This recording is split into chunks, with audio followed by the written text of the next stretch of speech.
Hello বন্ধুরা, আজকে তোমাদের সঙ্গে একটা খুব হেলদি হাই প্রোটিন ব্রেকফাস্ট বা লাঞ্চ যাই বলো না কেন সেই রেসিপিটা তোমাদের সঙ্গে শেয়ার করব। আমি কিন্তু গ্যারান্টি দিয়ে বলতে পারি, এক বোল যদি তোমরা এই স্যালাডটা খেয়ে দেখো, ব্রেকফাস্ট বা লাঞ্চ যখনই খাও না কেন টামি কিন্তু ফুল হয়ে যাবে। তো দেখতেই পেলে আমি কী নিয়েছি।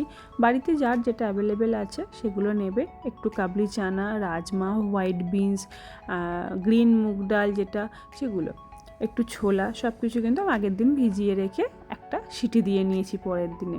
আর একটুখানি ভেজিটেবলস, তার মধ্যে শসা, গাজর, টমেটো, চাইলে লেটুস, ক্যাবেজ এগুলো অ্যাড করো। ঝালের জন্য কাঁচা লঙ্কাও দিতে পারো।